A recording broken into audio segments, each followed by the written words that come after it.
Hey, Pete. Hey, man. You ever picked up a habit? I'm in the habit of sitting across this table with you 5 days a week. I know that. That's a bad habit.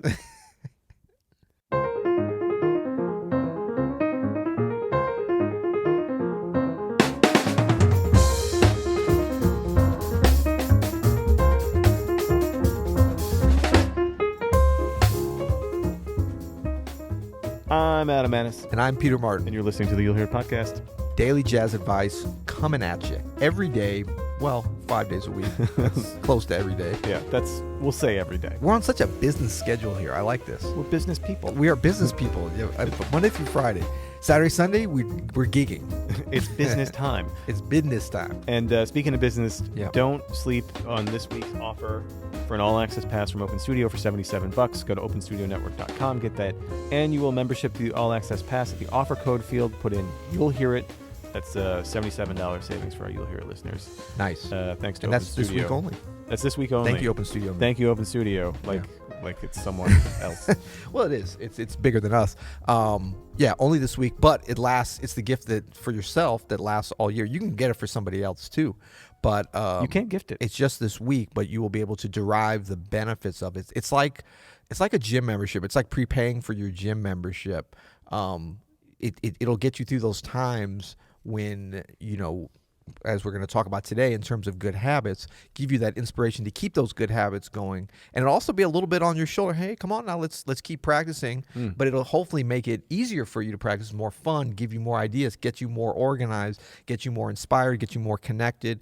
Our community functions, especially on the new platform, are going to be beautiful, but we've already got some great stuff with the community built in to kind of help inspire you all through the year. Community is the best part, actually. That's right. It's the most important for keeping this stuff going. Yep. So today we're talking about habits, speaking of keeping stuff going. That's right. I love this. We started to get into it yesterday, and we wanted to kind of break it off into its own thing. We were talking about fingering, but it's such a bigger issue, I think, for all of music, and developing as a good jazz musician, I believe, it's such a, I've been reading about this a lot lately too, so it's more kind of on my mind, but it's such a paramount kind of concept and mindset to get into developing good habits to be a jazz musician. And it can kind of seem counterintuitive in that, well, I can't get in the habit of it until I'm good. But we can do the things that will start to ensure that we get good. I really believe a big part of being a great musician is developing a number of good habits,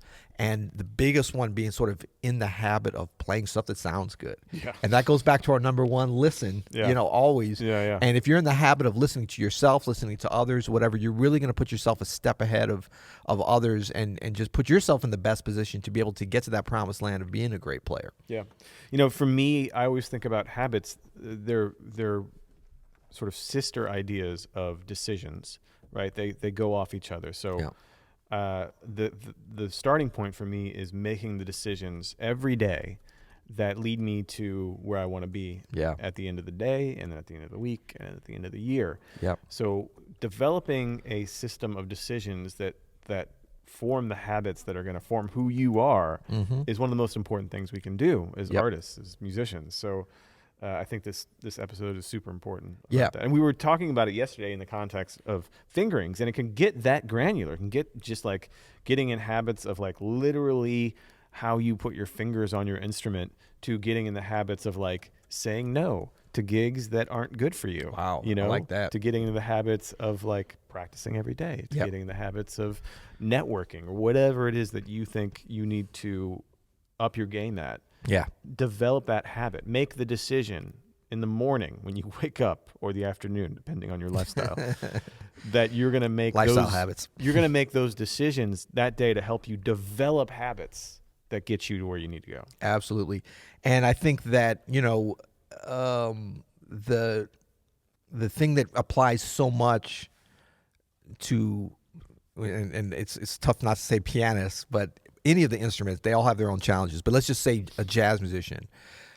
being habitual about the good things is going to really help you to get to that promised land. So let's first just talk about that. There's good habits versus bad habits, just like for anything. Somebody can say, oh, I have no problem developing habits. But if they're mostly bad habits, say with fingering or with not listening enough or whatever, then you're better off just sort of having no habits in that regard than going into the negative. So we're like constantly trying to develop good ones, but we're also having to unlearn bad ones, I think. Even habits that aren't like actively holding you like or bringing you down or whatever aren't good habits because they're wasting your time. Right. You know, if they're not putting you on a positive path, then it's a waste of time. It's a bad habit. Yeah, and so for the good ones, what's so important, be it fingering, being able to listen to several different things, or really just being a good listener as you play. Like that's a habit I think you have to get into and you have to practice and you have to develop.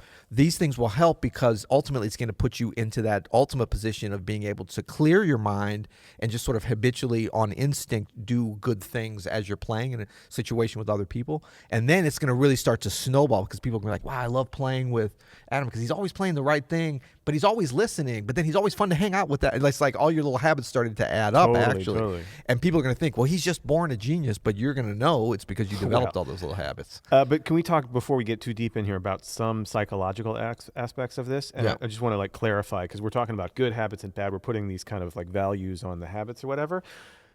Don't sweat about having bad habits. No. You're always going to have bad habits. I have bad habits. They're fun. You have bad habits. They're great. Some of them are really fun. Very enjoyable. But the goal is to always try to make the best decisions to focus on the good habits and limit the amount of bad habits. But don't freak out about like, oh, I have all these bad habits. Yeah, we all do. Like another important thing about bad habits, like say you're really working on a particular scale or whatever, and you feel like you've gotten in the habit of like doing the right thing in your development of that every day, and then there's a day where you miss and you don't practice or you forget to practice that or whatever. Don't let that throw you off. Totally. You know what I mean? Yeah. The key is, and I'm trying to remember who I learned this from, but it was like, just don't let 2 days go. And this is like about practice in general, because I grew up in a house where it was like you practice every day. It wasn't like 5 days a week like this slacker podcast we're doing now or whatever. It was like 7 days a week, because I hear some people like, man, try to practice 3 days a week. I was like, no, try to practice 7 days a week, you know.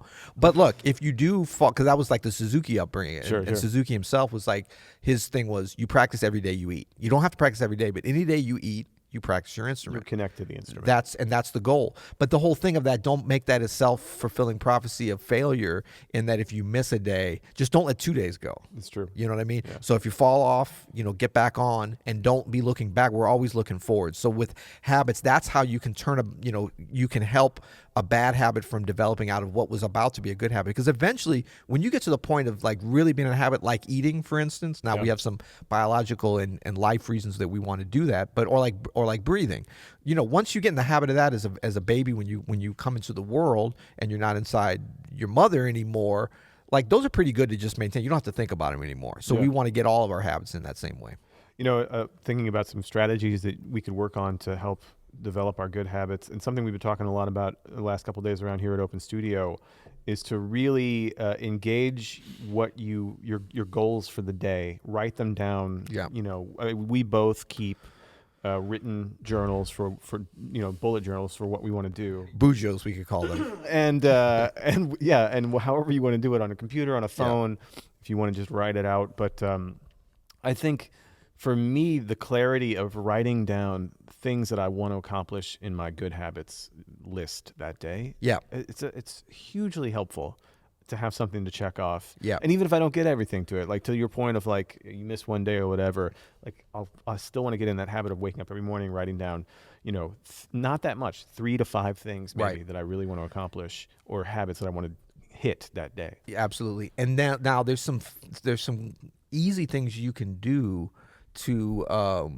manifest this. So like, let's say for practicing, if you're a trumpet player and you always sit in a certain chair, like prepare your environment to develop good habits. So that would be a matter of as simple as just having a journal. Mm-hmm. Like if you want to get in the habit of like developing these 2 to 3 things for your practice every day that you want to get accomplished, make it easier on yourself. Yeah. So have a little chair, and I'm not saying this has to be the perfect brand journal. Don't get in all that. Have a piece of paper, whatever it is. Have a legal pad sitting there. Have a legal pad and a pen sitting there. Seriously. Now when you sit down, that's a reminder to you, and it's going to help you to get into that. Because some people are like, I just can't get in the habit of that. arrange your physical space around you so that you have it's still not going to ensure it, but it's going to make it a lot easier. So much easier. Like if you want to get in the habit of playing in better time and really just the habit of practicing with the metronome, the easiest thing, get a metronome and sit it there. Because sometimes people are like, well, I've got a metronome app on my phone. Yeah, but aren't you also trying to be in the habit of concentrating when you practice? So you're not going to want to have your phone there. You get that phone out, you start getting that Instagram out. You don't exactly. Yeah. So I mean, like, do the things that kind of that they're going to set you up not just for today, but for coming days to be able to to do that. And I think that, these things we kind of gloss over because it's like, no, I want that silver bullet. I want to know how to practice with the metronome. Am I going to beat on 2, 3? No, the best thing is just have the damn thing sitting right there and turn it on, You just keep, whatever, do it on every beat. Eventually you're going to get bored and you're going to figure out crazy ways to practice with it. That's how all of this happens. Exactly. That's how all innovation happens, is we all just do what we were told to do, and then we get bored with it and start doing something new, and then good stuff I love happens. when people are just like, should I practice with the metronome on this other beat or whatever? And I mean, my thing now is, I guess I'm getting crotchety as I get older. It's like, practice 30 days in a row without missing a day on a C major scale with the metronome. Then we'll talk about next level, okay? I take it to the next level. I say, no, you have to practice on the E of 3 every 4th bar. Right. That's great. But the other thing is, we talk about like discipline of practice, because like it's so important to have a real disciplined approach to practice. I mean, we're preaching that all the time.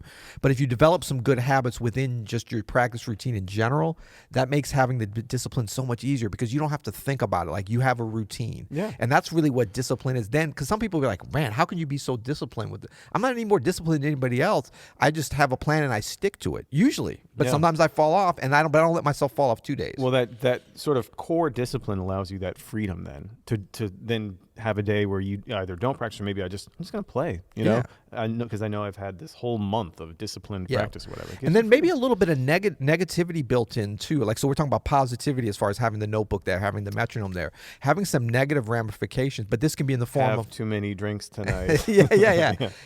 It could be like just sort of some social things from others to say that, where you could post it online, or what's the one I heard someone say? I could never get organized enough to do this, and I don't think I would need it, but it's something like, if somebody had something where they wanted to start waking up at 5 a.m. and like working or doing whatever, and they couldn't figure out how to do that. They do the alarm, but then they're like snooze or whatever. They tried all these different things.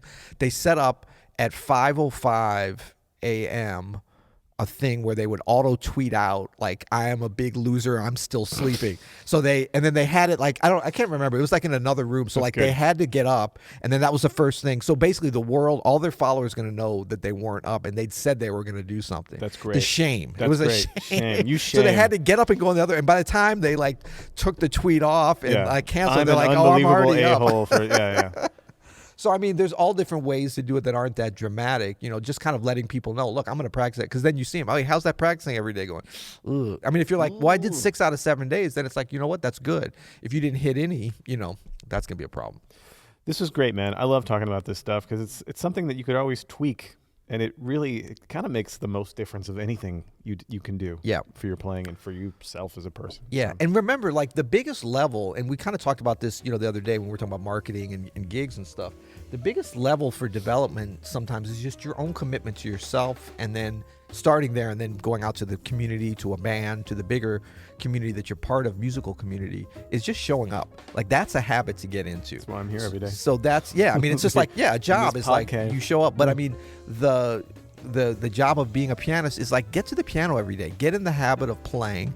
And at first, that's going to be 1 second, because that's the shortest amount of time. Well, I guess you can get a No, it's true, though. To your point, I think, is don't be so precious about it. Yeah, don't be so. Just go do the job. How many times we get like, what should I do in my routine? What should I do? But then I'm like, well, how much you practice? Well, I'm not sure yet, because I don't know. Start by just playing one note, and then play a couple notes, and then play a scale. But the habit part is not what you're playing so much, or even the metronome and all these things. Those are individual. The habit level 1 to being a great musician is to play your instrument every day. All right? Yeah. Okay. Yeah, that's so true. So thanks to Open Studio for this offer. Yes. For the All Access Pass annual membership. Save $77 when you use the offer code. You'll hear it at the offer code field at checkout. Yeah, and then the ultimate tip. We didn't promo that today, but we always like to throw something in. What you got? I read a book recently that I'll just throw out there. Good for you. Yeah. Atomic Habits. This was part of the reason Habits is kind of on my mind, by James Clear. So big recommendation if anyone really wants to get into it. But you can also check out James Clear like on a podcast or wherever to get a little bit of a thing. But the book is really good if you want to go a deep dive on habits in all different ways and how they can apply to your life. Till tomorrow. You'll hear it. Hey, Adam. What's up? I know we were talking about habits today, but you're getting a bad habit over there. Yeah, I'm not remembering to talk about our listener tunes that in the episode. This is Scrat's Revenge, sent in by Mike Montgomery, bassist from Kash Wright Trio. Cash Money Brothers.